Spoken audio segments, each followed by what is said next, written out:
अपन आत्माओं जैसे ये हमारे एक बीमारी ला रखी है इन नकली गुरुओं ने कि जैसे आप जी का कोई भी घर का सदस्य मृत्यु को प्राप्त हो जाता है, फिर उसके शरीर को सभा करने के उपरांत, अंतिम संस्कार करने के उपरांत उसकी अस्थियों को गंगा में डाल कर आना कंपलसरी बना रखा है। क्यों बना रखा है, किस लिए? और ये कहते हैं तेरे पिता की गति नहीं होगी, तेरी माँ की गति नहीं होगी यदि वहां नहीं डाल का होगा। वहां फिर और ठग बैठे, यहाँ के भेजने वाले एजेंट अपना कमीशन ले लें और वहाँ बैठे वो जो गंगा में डलवाएंगे उन अस्थियों ने वह न्यारे चार्ज करें। अपने आत्माओं ये सब अज्ञान के कारण, तत्व ज्ञान के अभाव से हो रहा था। अब क्या होता है, जैसे एक व्यक्ति किसी किराए के मकान पर रहता है और उसको मकान मालिक कह देता है भाई मकान खाली कर दे, मुझे आवश्यकता है, तो उस समय वो छोड़ना जी ना करता। और इस मकान में तो यू अपना मान रहा, अपना पर्सनल मान रहा है, इस मकान में तो यू कोई सैकड़ों वर्ष रहता है, तो इस मकान को ये छोड़ना नहीं चाहता, अपना मान बैठता है।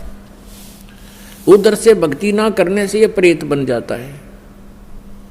प्रेत बनते ही इसका जो भी अकाउंट है जाते इसको मिल जाता है, कौन सी योनि प्राप्त होनी है, ये भूत बन जाता है। और उधर से क्या होता है कि वो घर वाले उनको फूक देते हैं, सवा कर देते हैं, तो वापस वो अपने घर पर आता, वो प्रेत बन के। अब घर वाले तो उसको देख नहीं सकते, उसमें आवाज़ नहीं, वो सुना नहीं सकता, वो वहाँ धक्के खा के फिर देखता मेरा शरीर कहाँ है, वो जाता शमशान घाट पे। तो इतना इसको ज्ञान होता है प्रेत को कि ये अस्थि मेरी है, ये नहीं है। तो अगर वहाँ उसको कोई अपनी अस्थि मिल जाता है, यो हार्ड ना जड़ा हुआ, उसको चिपक जाता मेरा है, यो मेरा, नुतकती चिपट जाए उसका। और ये सद ये क्या करते हैं, सेवड़े उन अस्थियों को उठा लाते हैं और वो अस्थि के साथ आता वो प्रेत, फिर वो उसको अपने जंतर मंत्र से जकड़ लेते हैं, अपने अधीन बनाकर फिर वो दूसरों को दुखदाई हो जाते हैं। तो इस कारण से इसका उन्होंने निपटारा करवाने के लिए इन नकलियों ने ये सोचा कि भाई इन अस्थियां न उठाकर तुम वहाँ डालो, ऐसे गहरे जल में डाल दो जहाँ ये पितर प्रेत बनकर आवे तो उसका हाथ ना लगे, वो चपका नहीं और वापस तुम्हारे घर ना आ जावे, आसपास भी ना रहे। उनका उद्देश्य तो ये था। अब उससे क्या समाधान हो गया, वो तो बनना था वो बन चुका है, प्रेत बनना था या कोई पशु पक्षी बनना था वो तो बन चुका है अपने पूर्व संस्कार से। अब वो नकीते ठाकर डालने जाओ, प्रेत वो बन ही चुका है। तो ऐसी हमारी ऐसी वृत्ति है इस जीव की, उसी आधार से सुखदेव वाली आत्मा का संस्कार ऐसा था कि उसने गंदे अंडे में ही ऐसे उसका अंडा नष्ट हो गया और उसका वो चिपका रहा, अपना जान के मेरा है मेरा है। यह वृत्ति है हमारी। अपन आत्मा जैसे बच्चा गर्भ में आते ही माता को अपनापन हो जाता है और किसी कारण से वो गर्भपात हो जाता है तो बहुत रोती है कि मेरा था मेरा था। ऐसे ही उस अंडे को गंदा होने पर भी उसने अपना मान रखा था, चिपका बैठी थी आत्मा मेरे, उसका संस्कार ऐसा था।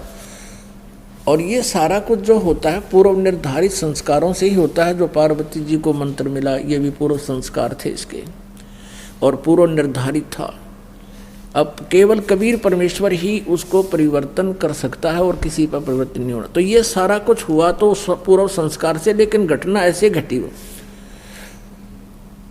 तो वो अंडे को जो चिपका में बैठा था वो सुखदेव वाली आत्मा, इसी प्रकार जो ये अस्थियां उठाने की बीमारी लगाई इन लोगों ने इस उद्देश्य से लाई कि जब जय उल्टा आ गया तो वहाँ शमशान घाट पर बैठा रहेगा।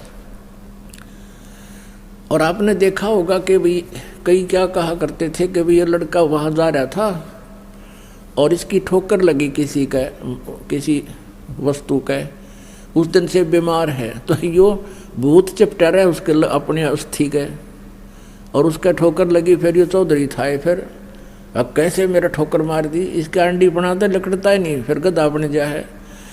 तो वहाँ उनको दुखदाई होता था, इसलिए उन्होंने ये समस्या हल कर दी कि अस्थि यहाँ से फेंक दो कितने, यो एक स्थान पर ना चिपका रहा, अंडे जा धक्के खानता कि तो और धक्के खा लेगा, बाहर चला जाएगा।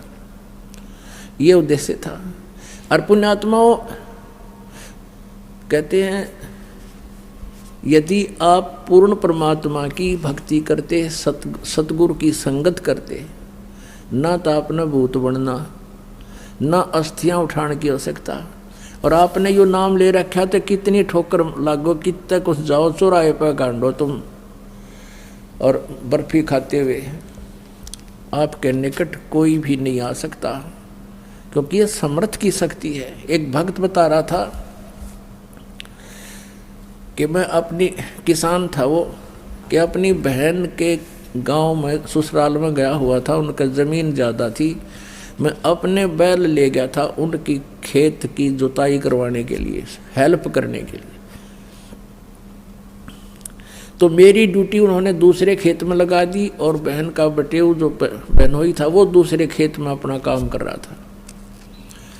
उस खेत के पास में एक छोटा सा तालाब था, तलैया थी, जोड़ी थी, उसमें एक छोटी सी मंडी बना रखी थी, और कोई वहाँ पर एक 5 किलो एक बेली होती थी, 5 किलो गुड़ का एक ही आइटम बना दिया करते, पेड़ा सा इतना बारा, वो चढ़ा गया वहाँ, उस वो को पीर प्यार था, पीर की मड़ी थी।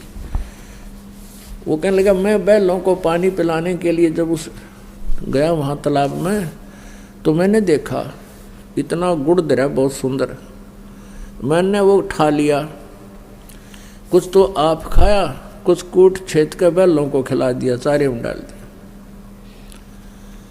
और नाम मैंने ले ही रखा था परमेश्वर कबीर जी का, आपके परमात्मा की शरण में आ चुका था। तो फिर मुझे वो इतनी दूर दिखाई दिया, एक दोपहर के समय वहाँ बैठा था मैं, कम से कम 50 फुट की दूरी पर एक 3 फुट का आदमी, सफ़ेद दाढ़ी, सफ़ेद कपड़े और 9 आँखें लाल कर रहा, कहने लगा तू ठाडे की शरण में था, ना तेरा बक्कल तारूं, उतने मेरा गुड़ खा लिया।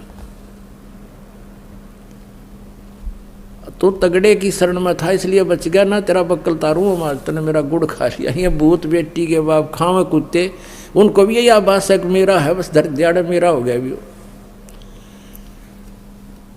तो पुण्यात्माओं आप समर्थ की शरण आ चुके हो, ये तो आपका असर करें को नहीं।